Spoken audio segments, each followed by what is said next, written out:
안녕하세요. 매일 새로운 사연을 전하는 읽어주는 사연 라디오입니다. 구독과 좋아요, 많은 공유 부탁드립니다. 오늘의 사연 시작하겠습니다. 안녕하세요. 돌싱인 30대 여자입니다. 원래 친구랑 약속이 있었는데 갑자기 취소가 되면서 시간이 남았거든요. 그래서 제가 어쩌다 돌싱이 되었는지 얘기나 한번 해볼까 합니다. 두서가 없어도 재미로 들어주시면 좋겠네요. 남편하고는 대학 동기지만 사회인이 되고 나서야 가까워졌어요. 같은 회사는 아니지만 같은 업계에 있다 보니 처음엔 정보 공유 차원에서 서로 연락을 주고받곤 했는데 그러다 차 한잔하고 밥 한 끼 먹고 점점 데이트처럼 변해가더니 남편이 먼저 사귀자 하더라고요. 솔직히 남편이 저를 좋아하는 건가 싶어 긴가민가 하긴 했었는데 아무튼 당시에는 결혼을 전제로 만나보자는 것도 아니었고 그래서 가벼운 마음으로 그러자 했습니다. 그런데 그 연애가 무려 5년이나 이어졌고 어쩌다 보니 부부의 영까지 맺게 되었네요. 연애 기간이 짧지 않았던 만큼 주변에서는 저희가 당연히 결혼을 할 거라고 생각하는 눈치였지만 사실 저는 남편에게 이렇다 할 확신을 갖진 못한 상황이었어요. 그런데 어느 날 남편이 아버님이 중풍으로 쓰러지셨다는 연락을 해왔고 그때부터 모든 게 생각지 못한 방향으로 흘러갔습니다. 남편이 그때부터 하루가 멀다 하고 아버님 정정하실 때 가정 꾸려서 자식 낳고 사는 모습을 보여드리고 싶다는 얘기를 해댔거든요. 그리고 그런 남편에게 저는 차마 아직 나는 결혼 생각은 없다 소리를 못했어요. 가뜩이나 힘들어하는 남편에게 어떻게든 힘은 주지 못할 망정 상처는 줄 수 없었으니까요. 물론 지금은 그때의 제가 죽을 만큼 밉고 후회스럽습니다. 결혼이란 건 남들이 옆에서 북치고 장구치고 난리를 치던 말던 제가 하고 싶을 때, 제가 확신이 있을 때 했어야 했는데 너무 단순하고 안일하게 생각한 제가 바보였죠. 아무튼 그렇게 번갯불에 콩 구워 먹듯 저희는 결혼을 약속했고 이후로 형식적이었지만 양가 부모님께 결혼 허락도 받았습니다. 상견례도 했고 정말이지 모든 일이 일사천리로 진행되었어요. 그리고 이제 와서 말이지만 저는 시댁에서 저에게 그래도 좀 고마워하고 계실 줄 알았거든요. 어쨌든 시댁의 사정 때문에 서둘러 결정된 결혼이었으니까요. 하지만 나중에 이런저런 일들로 대판 싸우고 부딪히게 됐을 때 저한테 그러시대요. 남편 좋다고 7렐레 8렐레 결혼시켜달라 할 땐 언제고 이제 와서 이깟일로 대들고 그러냐고요. 그때 정말 누가 제 뒤통수를 세게 후려친 기분이었어요. 그리고 지금부터 그동안 무슨 일이 있었는지 생각나는 몇 가지만 이야기해 볼게요. 일단 결혼 당시 양가에서 특별히 도움을 받지는 않았습니다. 시댁이 넉넉한 상황도 아니었고 저는 대학 때부터 등록금도 제 손으로 벌어서 냈을 만큼 뭐랄까 독립적인 성격이었거든요. 그래서 친정부모님의 의사와는 별개로 결혼식 비용도 제 힘으로 해결할 계획이었어요. 어쨌든 모아둔 돈도 있었고 부족하면 제 앞으로 대출을 받을 생각이었으니까요. 그런데 이 상황을 알게 되신 시부모님께선 저를 불러다 앉혀놓고 준다는 걸 굳이 안 받을 필요가 있냐 하시며 어떻게든 제 마음을 돌리려고 하시대요. 그리고는 구체적으로 친정에서 얼마까지 해주실 수 있는데 그러는 거냐며 차를 받아라 금을 받아라 아니면 통장에 현찰을 넣어달라고 해라. 정작 시부모님은 금반지 한 쌍 해주시는 게 전부셨으면서 이래라 저래라 하시는 게 부담스럽고 듣기 껄끄러웠네요. 그래도 별다른 싫은 소리는 안 했어요. 솔직히 시부모님과 부딪히고 싶지 않았고 그때만 해도 시부모님이 그저 좀 할 말 안 할 말 구분을 못하시는 분들이지 나쁜 분들이라곤 생각을 못했거든요. 그래서 그때도 또 아무 말이나 하시네 하며 한 귀로 듣고 한 귀로 흘렸죠. 그런데 막상 결혼을 하고 나니까 여자친구로서 시댁에 찾아뵐 때랑은 많이 다르더군요. 특히나 어머님께선 하루가 멀다 하고 저에게 전화를 하셔서는 남편이 잘 있는지 밥은 잘 먹는지 반찬은 뭘 해줬는지 시시콜콜한 일들까지도 알고 싶어 하셨어요. 그리고 그런 통화가 툭하면 5분 10분 길어지기 일쑤였던지라 제가 직장이라 통화를 길게 못한다 하면 또 서운하다 어떻다 너는 화장실도 안 가냐 내가 전화하면 화장실을 간다던가 편의점을 간다던가 눈치껏 요령껏 통화 좀 할 수도 있는 거 아니냐 네 회사는 너 없인 안 굴러가냐 너 혼자서만 일하냐 말 그대로 억지를 쓰셨는데 그게 저에게는 참으로 버거운 일 중 하나였습니다. 참고로 제가 다니는 회사는 입사하기도 어렵지만 자리를 지키고 있는 것도 만만한 곳이 아니었거든요. 그러니 제 말투 하나 행동 하나 조심스럽기 짝이 없었는데 걸핏하면 걸려오는 어머님 연락이 솔직히 반가울 리가 없었죠. 게다가 그 내용이냐곤 죄다 남편이 어떤지 묻는 것이었는데 그럼 남편에게 전화를 하시지 왜 저한테 전화를 하셔선 그러시는 건지 그것도 납득하기 어려웠고요. 그래서 결국 남편을 통해 어머님께 그런 연락은 좀 자제해달라고 말씀드렸더니 원래 처대를 장가 보내놓으면 마음이 안 놓이는 법이라 하시는 거예요. 아니 32살이나 먹은 아들이 뭐가 마음이 안 놓이신다는 건지 정말이지 여러 가지로 맞춰드리기 힘들었어요. 한 번은 이런 일도 있었습니다. 저에게는 20년 지기가 있는데 이 친구가 몇 년 만에 한국에 들어온다고 하더라고요. 그래서 저는 기쁜 마음으로 친구를 데리러 공항으로 향했습니다. 공항에서 둘이 아주 부둥켜안고선 웃고 울고 드라마를 찍었죠. 아무튼 그리고 저희는 시내로 이동해 식사를 하기 시작했는데 그때 어머님한테 전화가 걸려왔어요. 이걸 받아마라 보나마나 별로 중요한 이야기는 아닐 것 같은데 싶었지만 그래도 사람 일이라는 게 또 모르잖아요. 혹시 아버님한테 무슨 일이라도 있으신가 하는 생각이 퍼뜩 들어 전화를 받았습니다. 그러자 어머님이 주위가 왜 이렇게 시끄럽냐 하시며 어디냐 누구랑 있냐 꼬치꼬치 물으시더군요. 그리고는 제가 친구랑 있다고 하니 저더러 효도할 시간은 없고 친구랑 노닥거릴 시간은 있냐 하시며 아버님이 중풍으로 누워 계시는데 하루에 한 번 문자건 전화건 드리는 게 당연한 거고 그리고 남편이 없어도 시댁에 와서 애교도 부리고 살갑게 좀 대해야 하는 거 아니냐며 일장연설을 하시는 거예요. 그리고 저는 그 일로 마음이 많이 상했던 게 사실입니다. 솔직히 연애 때부터 어머님 아버님을 뵀으니 두 분도 제 성격을 아실만도 한데 그래도 하루가 멀다 하고 애교 좀 부려라. 살갑게 굴어라. 아니 딸이 아예 없으시면 제가 말을 하네요. 그런데 남편에게는 저랑 동갑내기인 여동생도 있거든요. 그리고 그 신우는 철딱서니가 없어서 그렇지 시부모님한텐 또 아양도 잘 떨고요. 그러니 거기서 재미를 좀 찾으시면 좋겠는데 안 되는 저한테도 신우처럼 하라 하시니 환장하겠던 거죠. 그래서 제가 그날 저녁 남편에게 어머님 때문에 힘들다고 했어요. 특별한 이유 없는 잦은 연락도 부담스럽고 내가 뭘 하는지 꼬치꼬치 물으시는 것도 불편하다고요. 그리고는 남편더러 당신이 중간에서 말 좀 잘해주면 안 되냐니까. 남편이 기껏 한다는 말이 자기가 무뚝뚝하니 제가 자기를 대신해서 좀 노력을 해달래요. 어이가 없어서 그럼 당신이 노력을 하는 게 맞지 않냐 했습니다. 하지만 남편은 자긴 일평생 이런 성격으로 살아와서 못 고친다며 제가 이해하라나요? 이건 무슨 벽하고 이야기하는 것도 아니고 더는 얘기도 하기 싫더라고요. 이후로 한 달쯤 지나 어머님 생신이었어요. 그래서 다 같이 레스토랑에 갔는데 저도 묵은 감정이 남아있어서 그랬는지 오히려 전보다 더 퉁명스럽게 있게 되더라고요. 솔직히 마음이 편치는 않았지만 저도 오죽하면 그러고 있었겠어요? 그러자 어머님도 짜증이 나셨는지 저더러 이러는 이유가 뭐냐, 뭐가 그렇게 골이 났냐 하고 물으시더라고요. 그리고 저는 이때다 싶어 솔직히 말씀드렸어요. 여러 가지로 어머님이 부담스럽다. 효도든 뭐든 알아서 하게 내버려 두시면 안 되겠냐. 그리고 제가 통화가 곤란하다 할 때는 정말 곤란해서 그런 거니 어머님이 좀 기다려주시라. 그런데 어머님 반응이 정말 황당했어요. 저더러 당신 아들 좋다고 결혼 전부터 얼굴 비추고 그러던 건 뭐냐 가식이었냐. 나는 네가 이럴 줄은 몰랐다. 이럴 거면 결혼은 왜 한다고 한 거냐. 어이가 없었죠. 어떻게 당신 편하신 대로 기억을 하고 계신가 싶어서요. 결혼 전부터 시댁에 드나들게 된 건 그 횟수가 많지도 않았지만 몇 번이나 남편을 통해서 놀러오라 하시기도 했고 남편도 은근히 바라는 눈치라 어쩔 수 없이 찾아갔던 게 사실이고 결혼을 한다는 게 제가 남편하고 가정을 꾸려 잘 살겠다는 뜻이었지 어머님 아버님 비위 맞춰드리며 살겠다는 뜻은 아니었는걸요. 그래서 저도 에라 모르겠다라는 생각으로 그러게 이럴 줄 알았으면 결혼 안 했을 거라고 확 받아쳐버렸습니다.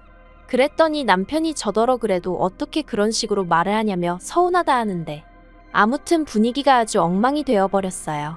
그리고 이후로는 저도 더는 못해 먹겠다는 생각에 그냥 되는 대로 했죠.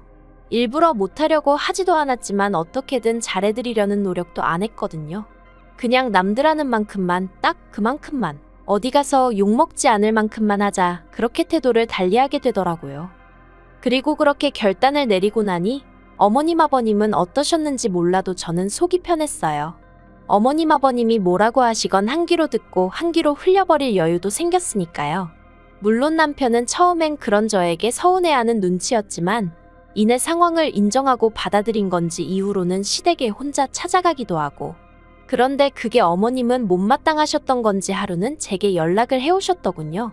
그래도 어쨌든 한 가족인데 언제까지 이렇게 지낼 순 없지 않냐 하시면서 더는 저더러 이래라 저래라 하지 않을 테니 너무 그렇게 당신 아들 뒤에 숨어있지 말라나요. 솔직히 이게 사과인지 뭔지 싶었지만 그래도 이마저 모른 척하는 건 도리가 아닌 것 같았어요. 그래서 알겠다 하고 다시 한번 잘 지내보자 한 게 작년 가을이었네요. 그런데 시쳇말로 첫 끝발이 개끝발이라고 하죠. 그 말이 딱이더라고요. 결정적으로 제가 어머님이고 남편이고 오만정이 떨어지게 된 건 올해 초 제가 임신을 했었어요. 몸이 그렇게 힘들지 않아서 출산휴가는 최대한 늦게 쓸 생각이었고요. 그래서 그날도 평소와 다름없이 회사에 출근해 일을 하고 있었는데 어머님한테 다급한 연락이 왔어요. 아버님 상태가 평소와 다르다며 당장 집에 오라는 연락이었죠. 그래서 서둘러 바로 시댁으로 향했어요. 그런데 제가 올라탔던 택시가 뒷차에 받치고 말았습니다. 제가 피하고 말고 할 수 있는 일이 아니었지요. 교통사고 자체가 심각하진 않았지만 저는 결국 유산을 했고 아버님 임종도 지키지 못했어요. 그리고 이튿날 아버님 장례식장에서 저는 제 몸 하나 추스리지 못하고 있었기에 결국 방에서 쉬게 되었는데 그만 깜빡 잠이 들었던 모양이에요. 하지만 이내 소란스러운 소리에 잠에서 깼는데 살짝 열린 방문 틈으로 거실에서 어머님과 신우 그리고 남편이 나누는 대화가 들려왔습니다. 무슨 얘긴가 싶어 저도 모르게 본능적으로 숨죽이며 엿듣게 되었는데 제 임신이 어떻고 이야기가 오가더니 어머님께서 하신 말씀이 충격적이었습니다. 어머님께선 겨우 3개월이었지 않냐며 그때는 자다가 유산해도 모른다나요? 그런데 뭘 서있지도 못하겠다며 누워서 저러냐고. 지 시아버지 가는 길에 저런 생쇼를 한다면서. 그리고 옆에 있던 신우도 어머님 말이 맞다면서.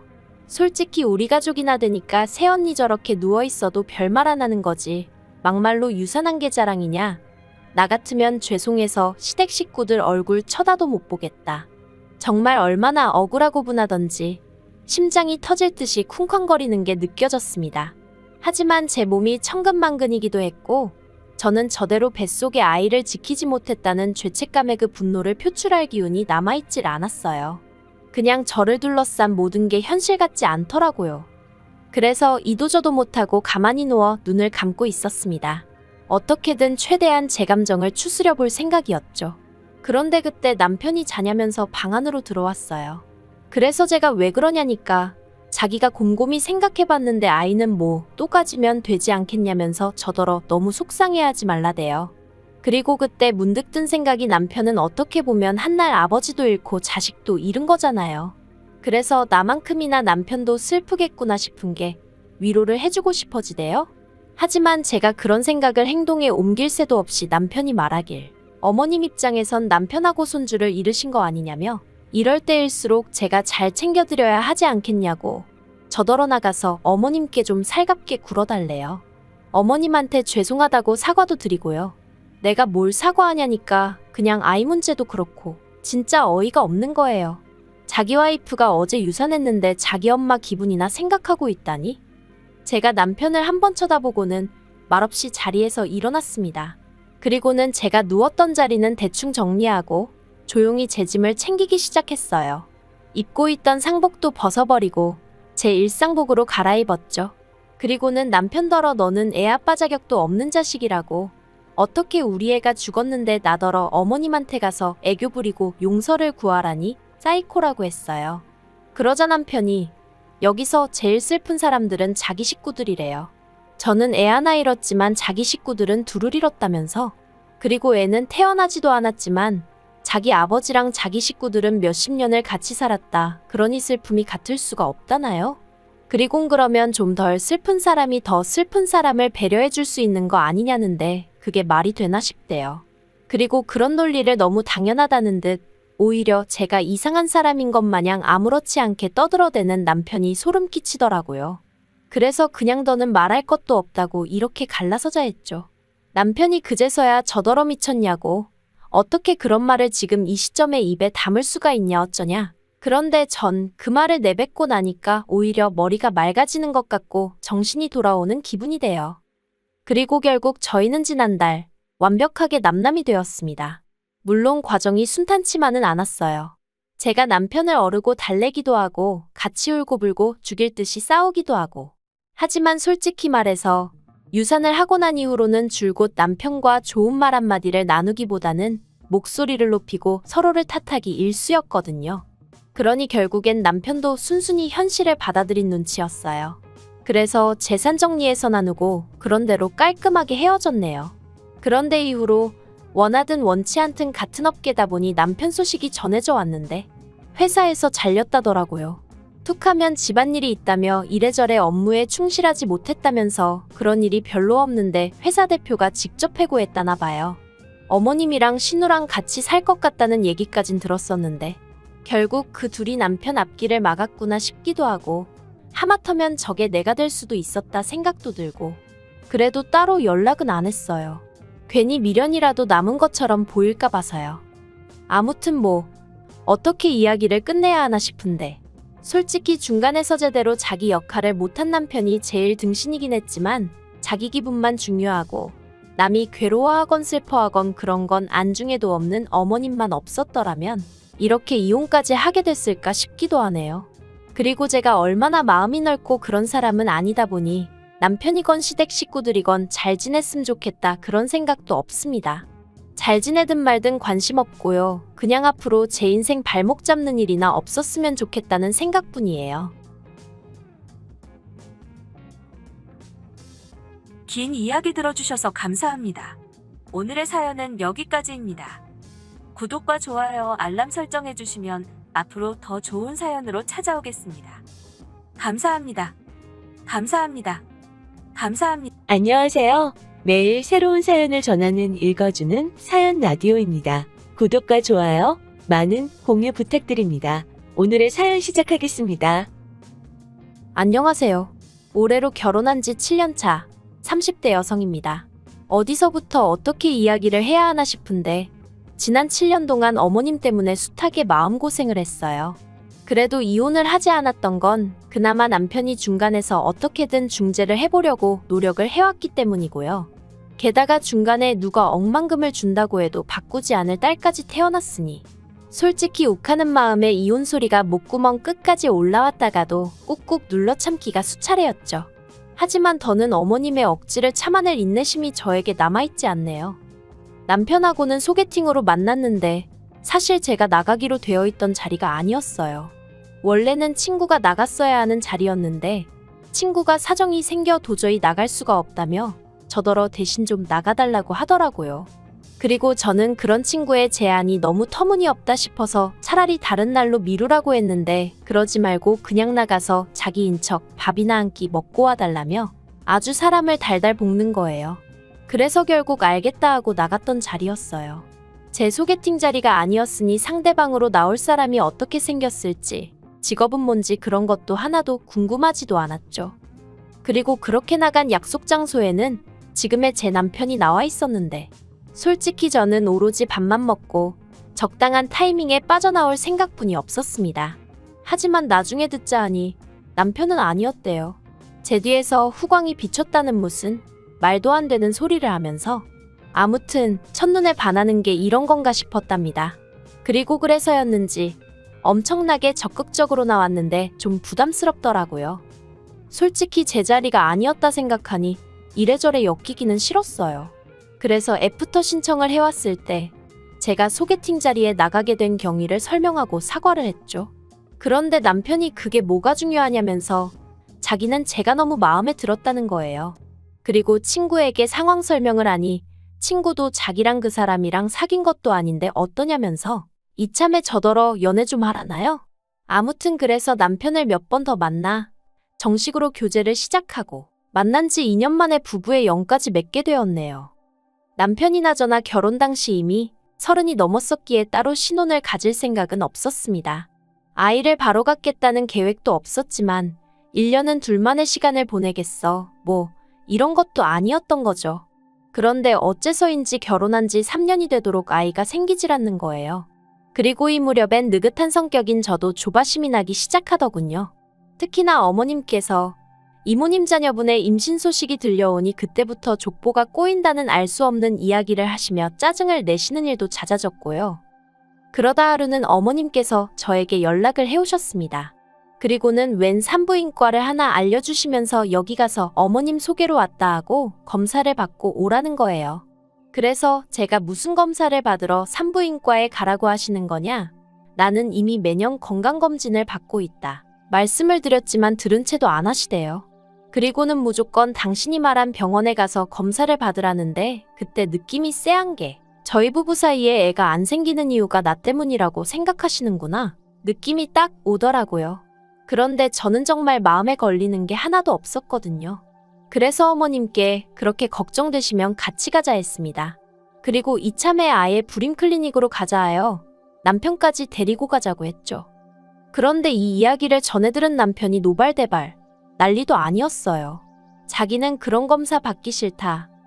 애가 때가 되면 생길 수도 있고 안 생기면 또 어떠냐면서 수치스럽다느니 그 검사를 받는다고 안 생기던 애가 갑자기 생기겠냐며 이리 빼고 저리 빼고 왜 저러나 싶더라니까요. 하지만 결론부터 이야기하자면 결국엔 병원에 갔어요. 남편이 너무 정색을 하니까 어머님의 의도를 떠나서 제가 더 어떻게든 남편을 데리고 병원에 가야겠다는 생각밖에 안 들었거든요. 그리고 병원에서 듣게 된 소식은 충격이었습니다. 아니 사실 이리저리 어떻게든 검사는 안 받으려고 안간힘을 쓰는 남편을 보면서 뭔가 있긴 있구나 싶었는데 그래도 충격적이더라고요. 그동안 애가 생기지 않았던 이유는 남편 정자에 문제가 있었기 때문이라는 거예요. 하지만 제가 더 충격을 받았던 이유는 남편이 이미 그 이유를 알고 있었다는 거죠. 제가 남편한테 어떻게 그런 중요한 이야기를 나에게 안 할 수가 있냐 했더니 자기도 알게 된 지 얼마 안 됐다 하면서 뭐라고 말을 했어야 하냐며 오히려 화를 내더라고요. 남자로서 수치스러웠다. 제가 이혼하자고 할까봐 두려웠다. 부모님하고 장인 장모님께는 뭐라고 말씀을 드리냐. 자기도 하루하루가 죽을 맛이었다나요. 정말이지 어이없고 속 터지고 환장할 노릇이었죠. 그리고 이 이야기를 전해 들은 어머님은 정말 말 그대로 그 자리에서 주저앉으시더라고요. 몇 번이나 그럴 리가 없다 하시면서 말해요. 그래도 저는 포기하지 않았어요. 의사 선생님이 말씀하시길 아예 가능성이 없는 건 아니라고 했기에 계속해서 시도해보기로 했거든요. 그리고 그때부턴 정말 병원에서 하라는 건 다 했어요. 저는 사실 제가 그렇게 아이를 원한다고 생각해 본 적은 없었거든요. 그런데 남편 상태가 그렇다고 하니까 오히려 오기가 낙이라도 한 건지 어떻게든 하나는 꼭 낳고 싶어지대요. 그리고 제 절실함이 하늘에 닿았던 건지 저는 꼭 1년 만에 임신을 했습니다. 제가 구구절절 적지 않아 그렇지 그 과정은 기대와 실망의 연속이었고 아무튼 무척이나 힘들었어요. 그런데 임신 소식을 알리니 어머님이 대뜸 말씀하시길 아들을 낳아야 한답니다. 그래서 제가 요새 그런 게 어딨냐 저는 딸이든 아들이든 상관없다 했더니 그건 제 생각이고 당신은 상관이 있다면서 무조건 아들을 낳는다고 생각하라대요. 그리고는 그때부터 걸핏하면 저더러 어느 지역에 가서 무슨 돌멩이를 만지고 오라질 않나? 성분도 모르신다면서 대뜸 아들 낳는 약이라고 먹으라고 들이대시질 않나? 곤혹스러운 순간의 연속이었어요. 그러다 임신한 지 6개월 넘어가던 시기에 제가 선생님께 아기용품을 준비하고 싶은데 무슨 색으로 사면 좋겠냐고 넌지시 아이 성별을 물었습니다. 그러자 선생님께선 핑크색이 좋겠다는 말로 딸이라는 걸 알려주시더군요. 옆에 있던 남편은 꼭 저를 닮은 아이가 나왔으면 좋겠다며 무척이나 기뻐했지만 어째서인지 아들 타령을 하던 어머님 얼굴이 머릿속을 스치대요. 그리고 아니나 다를까 제가 어떻게 말릴 새도 없이 남편이 시부모님께 손녀를 보게 되실 거라며 소식을 전했고 어머님은 아주 난리를 치셨습니다.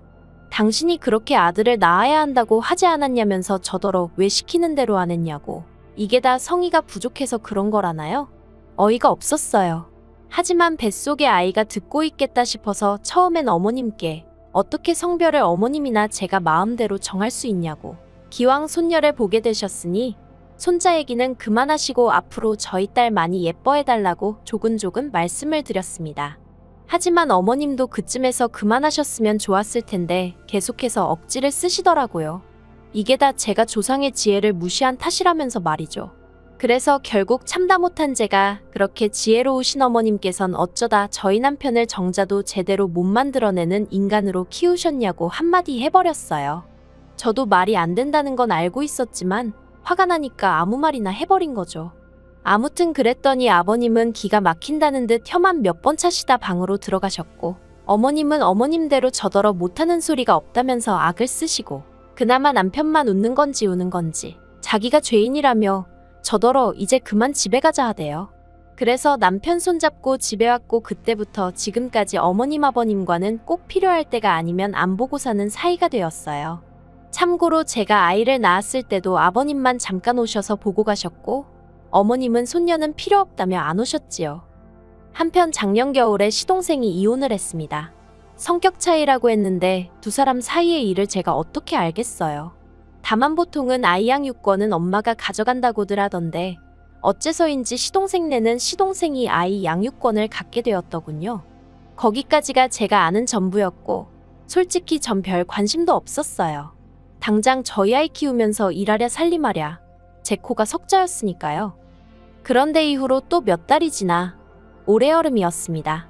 그날은 어머님 생신이라서 안 가볼 수도 없었고 그래서 애는 친정에 맡기고 시댁에 갔어요. 애를 안 데려간 이유는 간단했습니다. 시족하는 남자아이였는데 시부모님이 어찌나 그 애만 싸고 두셨는지 몰라요. 그리고 시부모님은 시족하는 엄마가 없지 않냐며 당신들의 행동을 정당화하셨는데 제 눈엔 그저 손자와 손녀를 차별하는 걸로밖에 안 보였거든요. 그래서 언젠가부터 시댁에 갈 때는 아예 저희 애는 친정에 맡기는 게 차라리 속이 편하더라고요. 물론 시부모님이 그렇다고 왜 저희 딸은 안 데려오냐 찾지도 않으셨고요. 아무튼 그렇게 시댁을 찾았는데 거기서 생각지도 못한 이야기를 듣게 되었습니다. 시동생에게 여자가 생겼다는 거예요. 시동생 회사 근처 관공서에서 일하는 아가씨로 9급 공무원이라며 본격적으로 사귀기 시작한 지는 3개월인데 벌써 결혼 이야기를 나눌 정도로 진지한 관계라나요? 그리고 솔직히 저는 속으로 벌써 라는 생각을 잠깐 했지만 이내 그래도 잘 됐다 싶더라고요. 시동생 나이가 겨우 35살인데 평생 혼자 사는 건 말이 안 된다 싶었으니까요. 그런데 시동생이 하는 말이 문제는 여자 부모가 시동생이 돌싱인 건 아는데 애가 있는 건 모른답니다. 사귀는 아가씨가 아이 문제는 알아서 잘 해결하고 결혼했으면 좋겠다고 하더래요. 죽어도 자기 부모님한테 말을 못하겠다면서 말이죠. 시동생은 이 얘기를 전하며 이를 어쩌면 좋겠냐 물었는데 솔직히 뭐라고 해줄 말이 없더라고요. 애가 물건도 아니고 뭘 어떻게 잘 해결한다는 건지. 시동생도 그렇고 본 적도 없는 시동생의 애인도 그렇고 사람들이 이상해 보이더라니까요. 그래도 아무튼 저는 아무 말도 안 하고 바닥만 보고 있었습니다. 그런데 그때 어머님께서 저희 부부를 향해 너희가 맡아서 키워주면 되겠네 그러시는 거예요. 순간 제 귀를 의심했습니다. 이게 무슨 소린가 뭘 맡아서 키우라는 건가. 그리고 이내 그게 시조카를 뜻한다는 걸 알아차렸죠. 그래서 제가 무슨 소리를 하시는 거냐고 절대로 안 된다고 못한다고 했어요. 그랬더니 어머님이 왜 못하냐대요? 아니 무슨 이유라도 필요한가요? 내 자식도 아니고 내가 못 키우겠다면 못 키우는 거지 왜 못하냐는 게 말이 되냐고요. 그래서 구구절절 설명하려다가 그마저도 짜증이 나서 그냥 싫다고 못한다고 했어요. 하지만 어머님께선 계속해서 집요하게 가족 좋다는 게 뭐냐, 형이 동생을 모른 척 할 거냐, 정말이지 별의별 소리로 괜히 저희 남편으로 하여금 미안한 마음을 갖게 하시는 거예요. 그래서 제가 어머님더러 그만하시라고 했어요. 저희 부부는 하나뿐인 딸에게 집중하며 살고 싶다고. 그리고 상황이 그렇다 보니 시조카한테 마음 쓸 여력이 없다. 그러니 저희 상황도 이해해달라. 그렇게 말씀드렸죠. 그런데 어머님이 정말 도끼눈을 하시곤 저를 째려보시더니 하시는 말씀이 아들도 못 낳은 죄인 주제에 어딜 나서냐고. 제 주제에 언제 아들을 키워보겠냐며 이참에 감사한 마음으로 키워보라나요? 그리고 그땐 정말 이성의 끈이라는 게 있다면 그게 제 마음속에서 으드득하고 뜯어지는 것 같더라고요. 그래서 제가 어머님더러 지금 말씀 다 하셨냐 하고 당장이라도 달려들 기세였는데 순간 남편이 제 손을 딱 잡더니 어머님더러 방금 뭐라고 말씀하셨냐면서 언성을 높이는 거예요. 그리고는 시조카가 불쌍한 건 알겠는데 그렇다고 왜 그 책임을 우리가 지라는 거냐면서 점점 목소리를 높이더니 가뜩이나 민수 아들하고 우리 딸하고 차별하는 거 점점 심해져서 한마디 하려던 참인데 정말 너무하신 거 아니냐며 급기야 악까지 쓰더라니까요.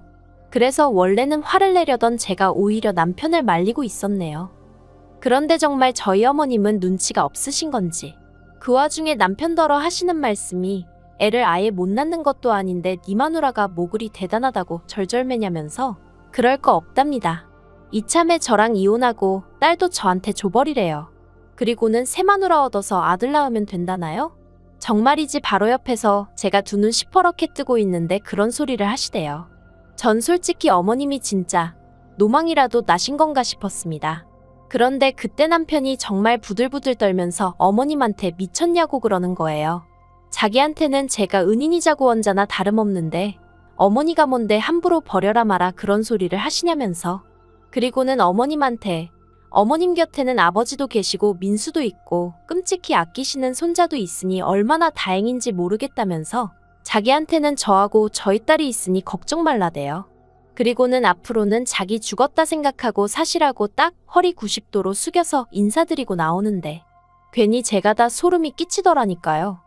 그리고 이튿날 어머님이 제 회사로 찾아오셔서는 1층에서 고래고래 소리를 지르시고 난리도 아니었습니다. 제 이름 석자를 부르짖으며 제가 모자 사이를 다 갈라놨다고 제 이간질 때문에 아들하고 생이별을 하게 되었다면서요. 환장하겠더라고요. 그래도 일단은 회사 경비원들이 어머님을 밖으로 내쫓기도 했고 제가 경찰도 불러서 소라는 어느 정도 진정이 되었는데 너무 분하고 쪽팔리고 미치겠는 거예요. 그래서 어머님을 명예훼손으로 고소하려니까 직계존속이라고 그것도 안 된다고 그러고 그래서 결심했죠. 저도 더 독하게 어머님하고 영 끊고 살겠다고 말이에요. 사실 연애 때도 그렇고 처음 인사드릴 때도 그렇고 아들 타령은 고사하고 손자의 시옷자도 말씀하신 적 없으셨어요. 그래서 어머님이 저렇게 손자에 집착하시는 모습을 보곤 저도 얼마나 놀랐는지 그리고 저는 제 나름대로 현명하게 잘 대처해왔다고 생각했는데 시조카를 데려다 키우라는 이야기가 나온 걸 보면 제가 어지간히 등신처럼 참고 살았나 싶기도 하고 머릿속이 복잡합니다. 그래도 다행이라고 해야 할지 남편은 여전히 제 편이고 저 없이는 못 산다고 그럽니다. 딸아이에게도 누구보다 자상한 아빠이고요. 그래서 어머님 아버님 보란 듯이 남편하고는 더더욱 잘 살아볼 거고요. 참고로 그저께 어머님한테 연락이 오긴 했어요. 언제까지 서로 이렇게 날 세우고 살 거냐며 저더러 숙이고 들어오라고 그럼 이번 한 번만 봐주겠다는 말도 안 되는 얘기를 하시더라고요. 그래서 봐주긴 누가 누굴 봐주냐면서 어머님이야말로 정식으로 저하고 제 딸한테 사과하시라 했어요. 솔직히 남편 생각해서 적당한 선에서 그냥 제가 며느리니까 죄송하지 않아도 죄송하다 하고 조아릴 수도 있겠죠. 소위 그게 그림이 좋을 테니까요. 하지만 그랬다간 저희 딸이 천덕꾸러기 신세되는 건 시간 문제일 것 같아서 그러지 않으려고요. 저한테는 제 딸이 제일 소중하지 시부모님 기분 따위가 뭐 대수겠어요? 그러니 어머님이 만약 이 얘기를 듣고 계신다면 어떤 게 어머님한테 현명하고 옳은 길일지 곰곰이 생각해 보셨으면 좋겠습니다. 그리고 이건 여담으로 시동생은 그 여자랑 헤어졌다고 남편에게 전해 들었어요. 역시나 시조카 문제가 어떻게 해결이 안 됐던 거겠죠. 아니 까놓고 말해서 재혼할 때 데려가지도 않을 거면 뭐 한다고 동서한테서 양육권을 가져온 건지. 아무튼 제 알바는 아니지만 어머님이고 시동생이고 죄다 어이가 없네요. 긴 이야기 들어주셔서 감사합니다. 오늘의 사연은 여기까지입니다. 구독과 좋아요, 알람 설정해주시면 앞으로 더 좋은 사연으로 찾아오겠습니다. 감사합니다. 감사합니다. 감사합니다.